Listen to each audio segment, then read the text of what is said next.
Améliorer les recettes fiscales intérieures, c'est aussi une priorité du gouvernement burundais. Pour ce faire, pour en parler, nous recevons le commissaire général de l'Office burundais des recettes qui a accepté de répondre à nos questions. Il s'agit de M. Pacifique Mushungore. Merci à vous, monsieur, de nous accueillir. Merci à vous, madame. Alors, on va avec vous visiter les stratégies mises en place par le gouvernement burundais, mais surtout par l'entreprise dont vous avez la charge justement pour améliorer le climat des recettes dans votre pays. Déjà, nous avons visité de grands chantiers que vous avez commencé justement à opérer. Il s'agit entre autres de la construction d'un siège de l'OPR du côté de Bujumbura. D'ailleurs, nous y sommes. Est-ce que vous pouvez nous parler en quelques mots de ce chantier ? Oui, peut-être avant de vous parler de ce chantier, je voudrais d'abord vous remercier pour la présence. Vous savez, je suis le commissaire général de l'Office burundais des recettes. Oui.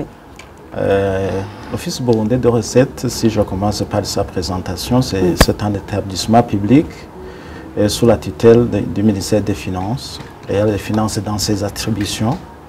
Et il a été créé le 14 juillet 2009 par un décret présidentiel numéro 1/11 du 14 juillet 2009, comme je l'ai dit, qui portait création, organisation et fonctionnement de l'office. C'est un établissement quand même qui a des missions, notamment l'établissement ou le recouvrement des taxes, des douanes, mais aussi de l'impôt, qui est un conseiller aussi, qui joue un rôle de conseiller au gouvernement sur les questions en rapport avec la politique fiscale, combattre aussi la fraude, l'évasion fiscale, assister le gouvernement dans la mise en place des mesures de promotion des investissements. Mais aussi, nous préparons et nous publions les rapports et les statistiques concernant effectivement le recouvrement des recettes et les échanges commerciaux, sans oublier aussi de donner les exonérations prévues par les lois burundaises. Comme vous l'avez alors posé comme question, nous avons des projets.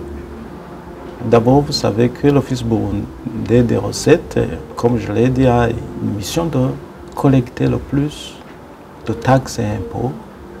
Et lesquels impôts, lesquelles taxes contribuent dans le développement de notre société, de notre pays.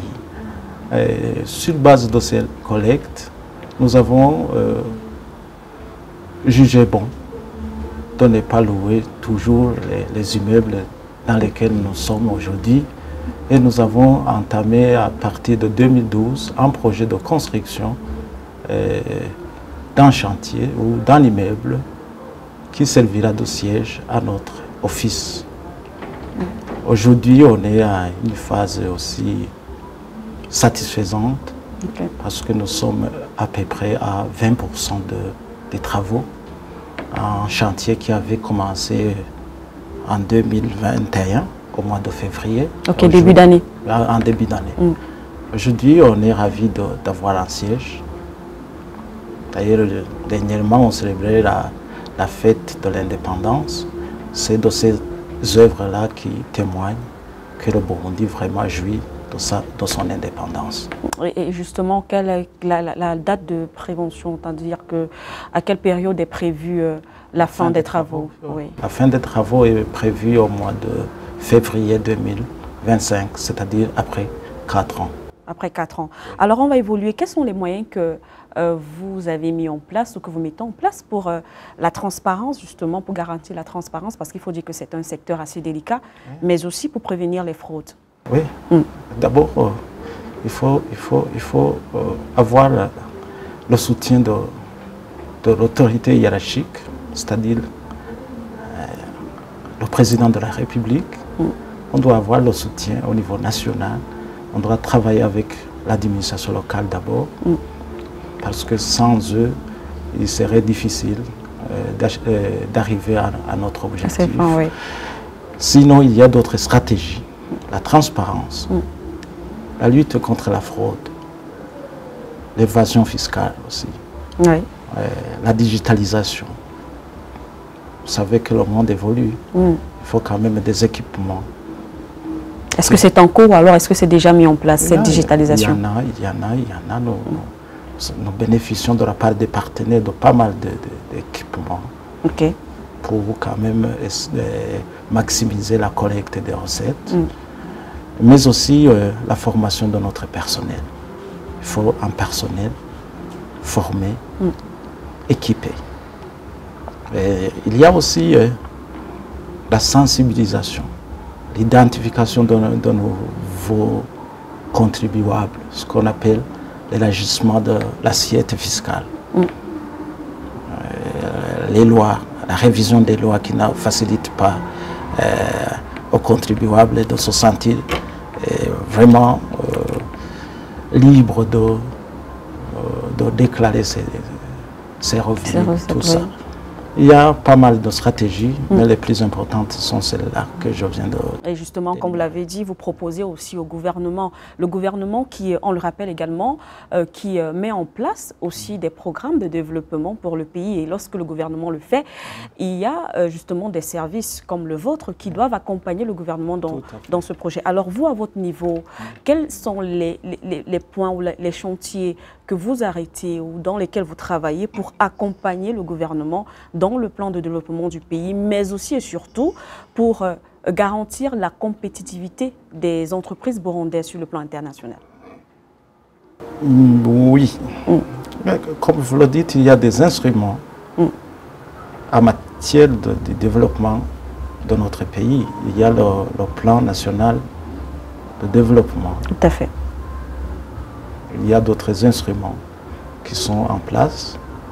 Donc au niveau de l'Office burundais de recettes, comme vous le dites, nous devrons accompagner aussi la mise en exécution de ces plans. Oui.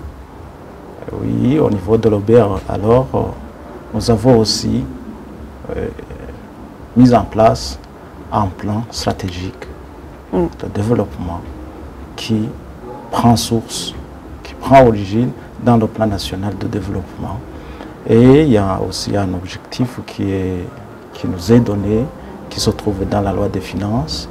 Donc au niveau de l'OBR, nous faisons tout notre possible pour pouvoir collecter le plus de recettes, qui servira ou qui serviront, je dis les recettes, à mettre en exécution ces programmes du gouvernement. Par exemple, je vous donnerai, on nous avait donné un objectif de collecter à peu près 1054 milliards de francs bouts, et à la fin de l'année fiscale, on était à 1133 milliards de francs bouts, c'est-à-dire à peu près 78 milliards de plus.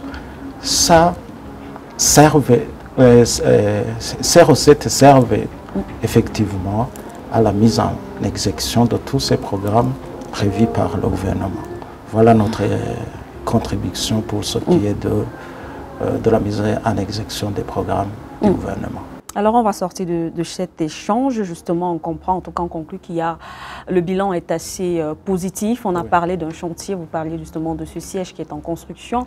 Alors pour l'avenir, peut-être pour les mois ou les années à venir, ou alors l'exercice budgétaire, on va le dire comme ça, ou fiscal à venir, quels sont les grands chantiers sur lesquels vous êtes en train de travailler?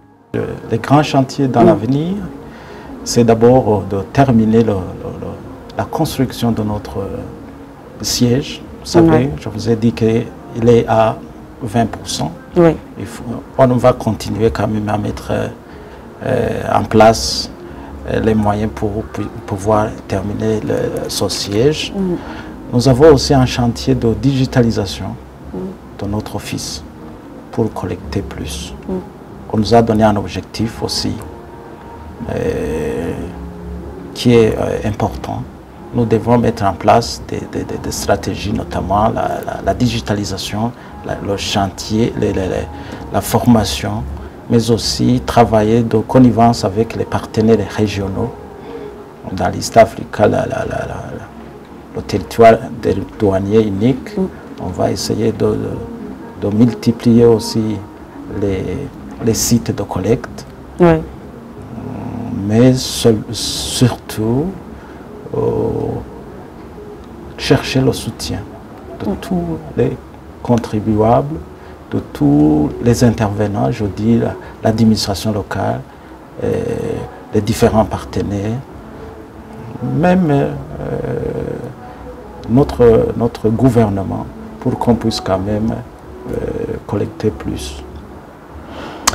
Voilà, merci à vous, monsieur le commissaire général de l'Office burundais des recettes, monsieur Pacifique Mushongore. Merci à vous d'avoir répondu à nos questions. Merci madame, c'est moi qui vous remercie. Et voilà, chers téléspectateurs, c'est la fin de cet entretien. Restez en compagnie de notre